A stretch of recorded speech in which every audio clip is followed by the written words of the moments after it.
So, good morning, class. How is your weekend? Okay, very good. So, before we start our class, let us all stand for the prayer. Who wants to volunteer lead the prayer? Okay, Russell option, lead the prayer. And Father, the Son, the Holy Spirit, Amen. So, okay, kindly all sit. Then, please look at your settlement. Is there any absent today? Okay, very good. So, before anything else, let me remind you our classroom rules. So first is cell phones are not allowed during the class. Then the second is listen when I am talking or when your classmate is reciting.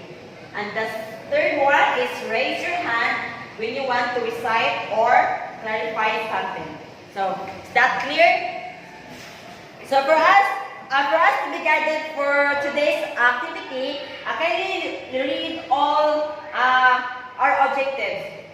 So first is at the end of the lesson, the student should be able to identify the difference of yoga exercise. And the second one is perform the different basic yoga poses properly to avoid muscles injuries. And the last one is reflect on the important yoga exercise. So this is the objective that we obtained our class for today. So let's start our discussion. Before we start our discussion, I have a photo or picture that I show you to you answer. Then this is a part of our discussion today. So this picture, how is your identify this picture? 4 letters. Yes, Fabro. Yes, yoga. Very good, Fabro. Excellent. It's yoga. Yoga. Then, so now we tackle about yoga. So yoga exercise is so now we start a discussion about yoga exercise. So, yoga exercise, the term yoga comes from the Sanskrit word which means yolk or onion. It is a type of exercise in which you move your body into various positions in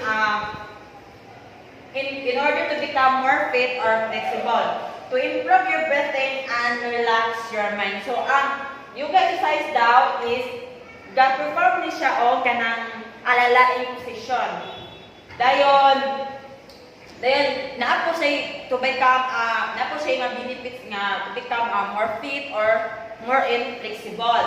Then to improve your breathing and relax your mind. So usa pa na siya maka-improve sa imong pangginahawa o relax sa imong relax sa imong mind.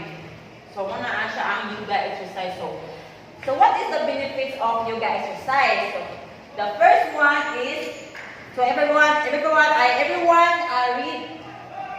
the benefits of yoga exercise. So first is it increases respiratory efficiency. It improves posture and balance. It increases one's endurance and energy. It improves one's memory, concentration, mood, and self-actualization. And the fifth is it decreases anxiety and depression. It is relaxing. It has low dynamic and static movement. It has low rates of injuring the muscles and the ligaments. And the eighth is it increases one's flexibility and is good for muscle toning. And 9, it is the best way to build core strength. 10, it is mental endurance and physical stamina. And the last is a good form of meditation. So, as we read this, benefits of yoga is so daghan siya og benefits. O usab po ni siya nga makatabang po sa atong like respiratory, mapakas sa respiratory sa imong posture o sa imong balance, dahil daghan sa memory, concentration o mood, then self-actualization, then usab pa na siya ang yoga exercise po is maka-decrease po na sa anxiety o depression. So, kasagara ang mga ang anxiety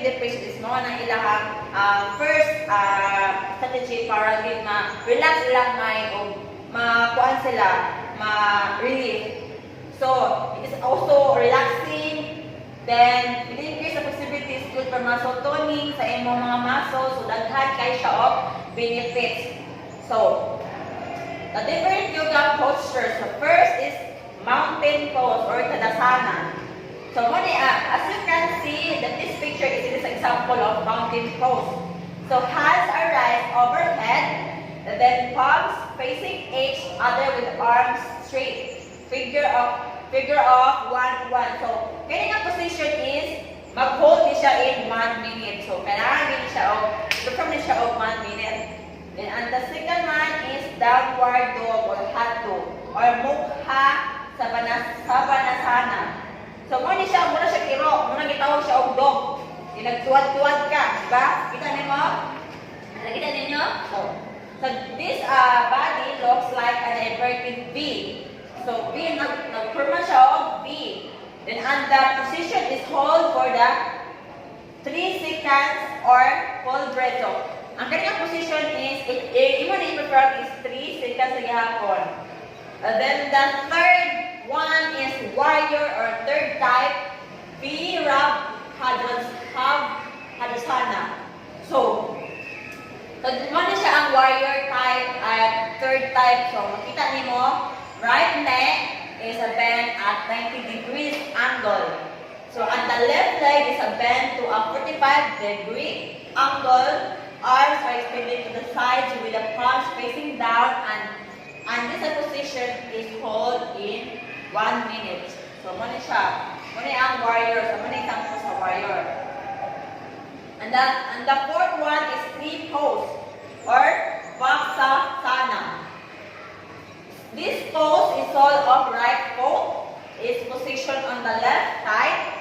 Hands are in prayer position and stay for 30 seconds. So, ang kanina po, i-perform niyo siya nga position is hold in 30 seconds. So, dugay-dugay pa dyan. So, haway lakay na siya. And the fifth one is bridge pose. So, Situ Badha Sarvamhadana. So, this position starts from a sustained lying position on the floor with the knees bent and tight, left and ankle parallel to the floor. Arms rested on the sides with the palms down and chest is raised closer to the chin, and this position hold in 1 minute. So, inani siya na position. So, mura ka o higda dayon, mura giasa ng imuha. Giasa imong lawas gamit ang TL. So, ang TL nagtugong imong tangot is naasa sa loob. Then, and the sixth one is triangle pose or Kita Trikonasana. This position, arms are extended to the sides, bent over the right leg. Let the right hand touch the floor while the left hand is extended towards the ceiling. And this position hold these 5 breaths. So, tama sa pagginhawa nimo, 5 pagginhawa. So, inani siya. Ano yung forma? Ang arms extended, and ang two side bent over the right leg is a bend siya. Bend. And the right hand touch the floor. So, muna siya ang triangle pose. So, it's a triangle. And the seventh one is seated twice or one time Adha Matsyendrasana. So, this position, the flexed left thigh is positioned over the stretched right leg. Let the right elbow touch the left knee. Then twice to the left as you can. And stay that way for and stay for 1 minute. So, kanyang position is mag-stay na siya 1 minute. So, nana ang iyang position, mana yung iyang execution. So, simple lang. Then, and the 8th is Cobra. Hindi na siya Cobra karang kuwanan, kalas. Cobra Bahajusahasana. This position from a suspended lying position, press the shoulder down and slowly rise the upper body, stretch and feel the tension from the lower back to the neck. In this position, keep in 5 to 30 ay 15 to 30 seconds. So, muna siya. Muna siya kubra. Naghapa ka, na yan ang imuhang kamot is itukod din mo, tapos ang imong ulo is naghangad. So, muna siya cobra. So, and the 9 is pigeon pose or kaputasana. This position is from the push-up position. The left leg is brought down while the right knee is bent on the floor. The chest is brought closer to the floor as the arms are extended in front. So this position hold for 30 seconds or longer. So mo ni siya ang pigeon pose. Mo siya ang pigeon pose. So nagluhod ka, ang isa ka tiil mo imong gisakyan, then imong kamo pag-ana. Ang isa ka tiil nag-stand. Mo siya. And the lastly is child's pose or balasana. This position, sit on your heels, lower your chest, and bend forward with chest closer to knees. Let your forehead rest on the knee. Let your forehead rest on the flat surface with arms extended forward, and this position hold in as your hold in breath. So sa tama sa imong kaya sa imong makuanin mo. So na siya, mo ni ang child pose. So mura ka sa usakwag pa kung sa. So before we end our discussion, so for generalization is in general class is there are many recreational activities. So that we are engaging. So in yoga is one you can do yoga exercise even at your home and or even your it's nakasatiyan ang bata, so inana yung forma or nagluko siya, then yung tamot na yun stand na siya. Then for us before we end the discussion today is I have a application or this is a time to create. So this application is choose 5 yoga position or posture that you wanted to try or that you wanted to wish to try, or then after that perform in front of the class. So this is your application, and the next one is I will be evaluate your scores. And after that, so before we end our discussion, so for your assignment is, so please everyone please get your notebook in MAPE, then copy the assignment, then pass it tomorrow. So before we end our discussion, so for generalization is in general class is there are many recreational activities. So that we are engaging. So in yoga is one you can do yoga exercise even at your home and it's more fun if you perform with your family and friends so that we can create bonding and create memories. So that's all for us.